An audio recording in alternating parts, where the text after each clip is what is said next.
immigration, Mark Miller, who is our immigration minister, was like, yeah, so we're going to increase from 1,000 refugees to 5,000 from Gaza. And people are like, huh? Or, well, what are we doing here? Well, it's like, well, they're in danger. We need to help them. We need to make sure that they don't get killed. So Canada can open its doors. We'll take care of them. And people are like, we get the humanitarian aspect of this, but we literally can't house them. We have nowhere for them to go. What are we trying to do here? And this has now created this divide and conversation piece in a lot of friend groups and happening at the political level where it's like, do we let them in? Do we not? Are you racist for not wanting to bring them in? Are you not racist and are you just being thoughtful? This is the tension that's happening in the country now about immigration as well. And that will lead us into the statistics side of this story. Yeah, well, I think you hit the nail right on the head. That's the crux of it, right? Is the heart of it. What do you do with a group of people that need to be housed and that are, in terrible conditions right now?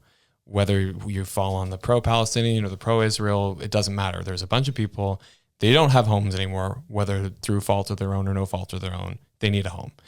And for some reason, Canada's decided that we need to be that home. And that's the part that confuses me. I'm like, why are you telling people to come from a country next to the equator where they've never had snow before, where they do not speak the language, where they do not share the religion, where they don't share the same social cultural values?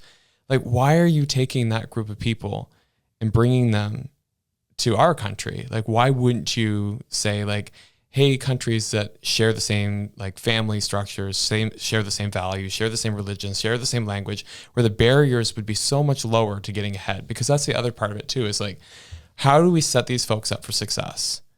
Are we automatically putting them at a disadvantage by bringing them somewhere where it's just a world of difference? And that's what I think is the travesty in this, is that you're not setting people up for success. You're setting them up for failure once they get here, and you're pissing off the Canadian public at the same time. Because right now we have an unprecedented amount of tent cities, and you're saying, let's just dump more people on it. And you know what? It doesn't even stop at the refugees in that part of the world. It's just immigration in general in this country. We're on track to add another 500,000 people.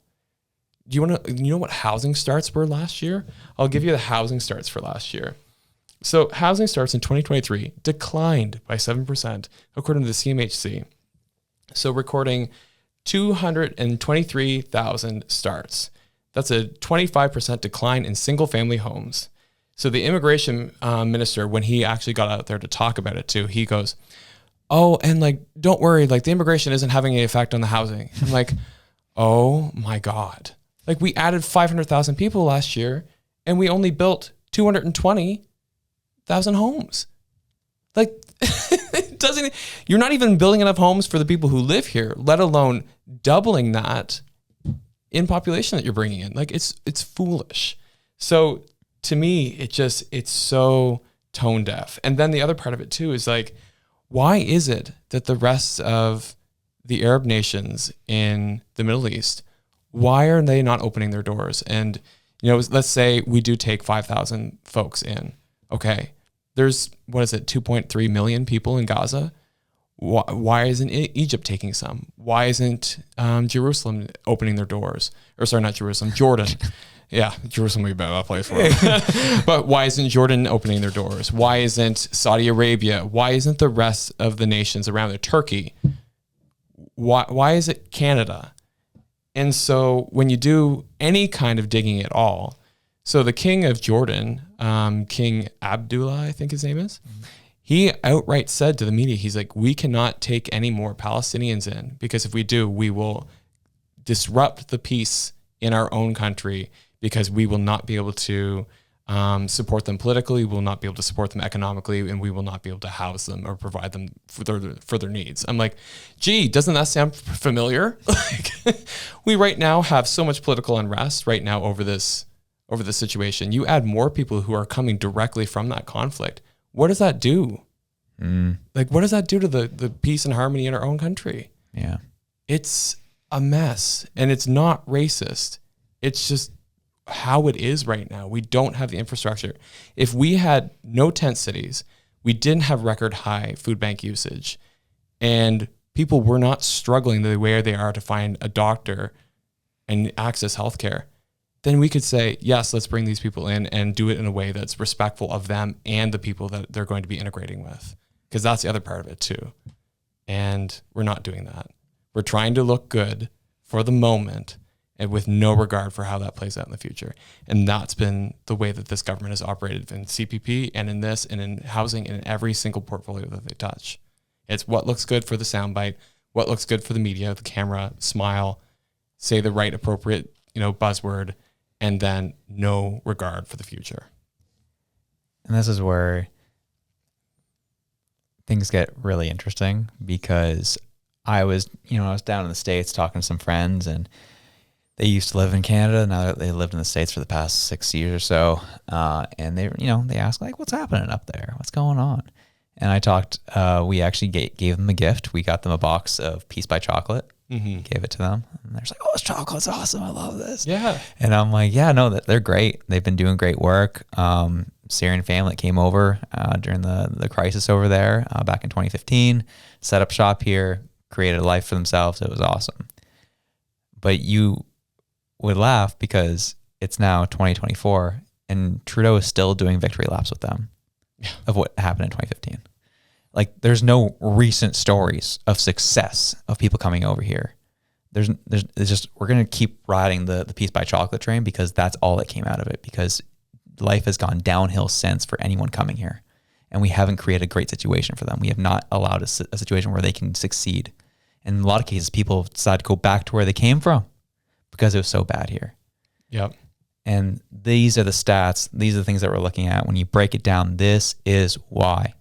So we understand where it's very easy for the sake of a soundbite. Well, it's just they just don't like people who don't look like them. Yeah. And it's like, no, actually, we care more about them in some ways because we want them to have a good life. And if we can't give them that, then why are we bringing them here? Like, what are we doing? So that's where the frustration is. And these are the conversations that we want to have that are a little more coherent, because right now online is a constant battle of just yelling and name calling and frustration and tension. And we want to start bringing more of this in, of like, no. This is why we're frustrated.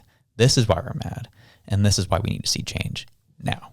Yeah. And it's a frustration not with the people. It's the frustration with the performative identity politics. Yeah.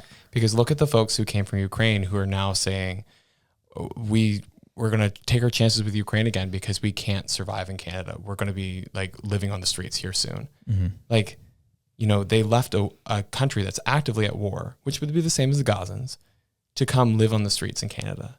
Like, how is that dignifying? Like, it's not. And they're white people. You know what I mean? Like, it's not about the race. It's about the fact that you're immigrating to a country that cannot support you. And that's what's making everybody angry. It's not their race. It's not the fact that they're immigrants. It's the fact that we can't support ourselves and yet we're trying to support others. It does not make sense. Yeah, it takes me back to when Nova Scotians were really upset with Ontarians moving out here. You love that one. Well, it's because it's a very good tangible example of where people are typically fine until you start infringing on the way they do life, the way they understand things.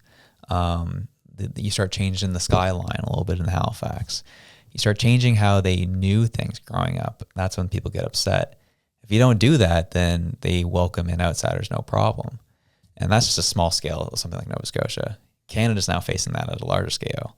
And that's where you're starting to see a lot of people who are just like, when resources are scarce, that's when you can start seeing things get ugly. That was electric, wasn't it? Well, we enjoyed it. Hope you did too. If you did, you can check this video out here to the top right corner right near my window. Get over. There it is. There it is right there. And if you liked that, you can also check this one right here. We love you. Have a good one. Peace out.